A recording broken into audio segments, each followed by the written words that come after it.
नमस्कार दोस्तों, स्वागत है आपका रेलवे टुडे ऑफिशियल चैनल में। और दोस्तों, आपको पता ही है कि अभी नाइट पेट्रोलिंग चल रही है और इस पेट्रोलिंग के दौरान आप देख रहे होंगे दोस्तों, लगातार हमारे कोई ना कोई ट्रैक में भाई पेट्रोलिंग के दौरान शहीद हो जा रहे हैं। इसको लेकर के न रेलवे प्रशासन ध्यान दे रहा है, न कोई यूनियन ध्यान दे रहा है।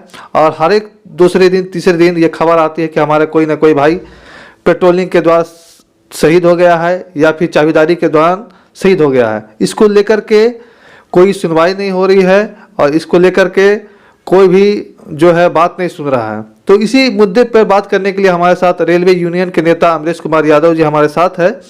तो उनसे हम इस पेट्रोलिंग में जो ये घटनाएं हो रही है इसको लेकर के बातचीत करेंगे। तो अमरेश जी, स्वागत है आपका। बहुत बहुत धन्यवाद। तो अभी जो ये हर एक दूसरे दिन तीसरे दिन ये खबर आ रही है कि हमारा कोई ना कोई ट्रैकर भाई चाबीदारी के दौरान या पेट्रोलिंग के द्वारा शहीद हो जा रहा है, तो इसके लेकर के आप क्या बोलना चाहते हैं? सबसे पहले तो आपके इस YouTube चैनल को देखने वाले सभी दर्शक को हम प्रणाम करते हैं। दोस्तों, रेलवे के ट्रैक मेंटेनर की एक बहुत बड़ी समस्याएं हैं, रन ओवर की समस्याएं। आप लोग सोशल मीडिया के माध्यम से देखते हैं कि हमारे प्रत्येक दिन एक रोज़ हमारा ट्रैकमैन साथी पेट्रोलिंग ड्यूटी में और चाबीदारी की ड्यूटी में शहीद हो जा रहे हैं। आपको बता दें कि 25 तारीख को विगत हमारे 2 ट्रैकमैन शहीद हुए और एक 26 तारीख के भी शहीद हुआ। उससे पहले भी एक महिला ट्रैक मेंटेनर हमारी शहीद हो गए थे काम करते हुए।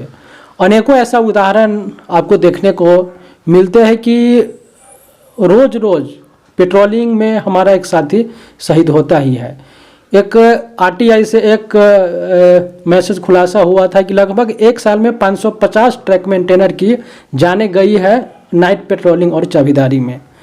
तो इसको लेकर के यह एक बहुत ही संवेदनशील मुद्दा है। रोकथाम होनी चाहिए, इस पर अंकुश लगना चाहिए। अभी इसे कहा जा रहा है ट्रैकमैनों के द्वारा कि हमको जीपीएस दिया गया है, उसी तरह हमको रक्षक डिवाइस भी दिया जाए। तो ये कैसे डिमांड है? और ये भी मतलब जैसे आप हमारे ऊपर निगरानी रख रहे हैं, अच्छी बात है, हमारे काम पे ऊपर आप निगरानी रख रहे हैं कि हम काम कर रहे हैं नहीं ड्यूटी कर रहे हैं, ये बात सही है। लेकिन आप अपने हमारी सुरक्षा के लिए क्या कर रहे हैं? रक्षक डिवाइस कब मिलेगा ट्रैकमैनों को, ये हमारे कब मिलेगा, ये मतलब पूछना चाह रहे हैं। नहीं, ये बहुत अच्छा प्रश्न आपने उठाया कि जीपीएस दे करके ट्रैकमैन को ट्रैक किया जा रहा है। लेकिन जो एक रक्षक डिवाइस है जिससे हमारा ट्रैकमैन की जान बच सकती है, वह रेलवे के द्वारा नहीं दिया जा रहा है।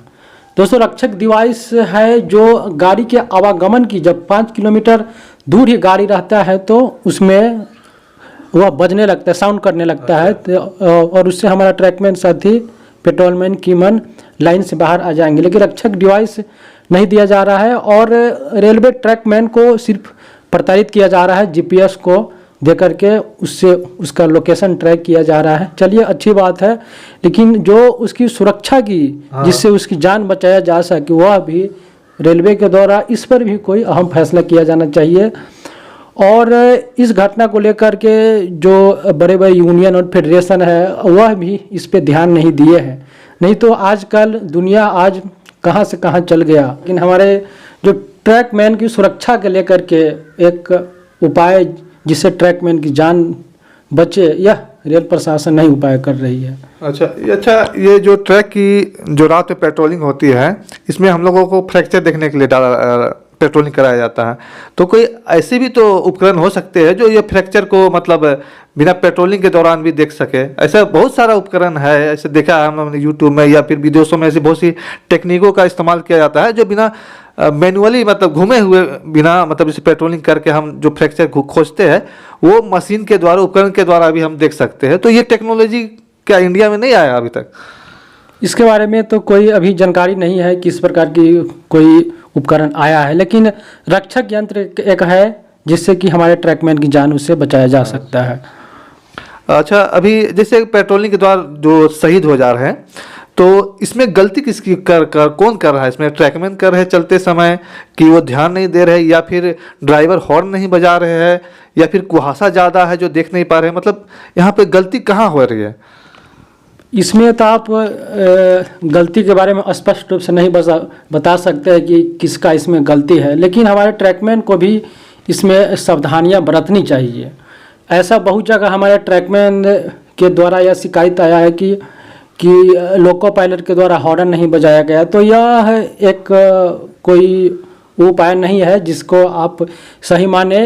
इसको लेकर हमारे ट्रैकमैन को ही सतर्क होना पड़ेगा, उसके बाद ही रन ओवर की घटना घट सकती है। लेकिन इसमें अधिकारियों का भी दबाव है और प्रताड़ित करता है ड्यूटी को लेकर के, इससे भी वे मानसिक रूप से टेंशन में रहते हैं, इससे भी शहीद हो जाते हैं। और जो यूनियन प्रशासन जो हम लोग की जो मांगे हैं उनको वे लोग नहीं माने हैं आज तक, और उनसे भी हमारा जो ट्रैकमैन है वो परेशान है। और ख़ासकर मैं यही बताना चाहते हैं कि हमारे ट्रैकमैन साथियों को कि आप लोग जब नाइट ड्यूटी में रहते हैं तो पूरी सावधानी के साथ ड्यूटी करना चाहिए।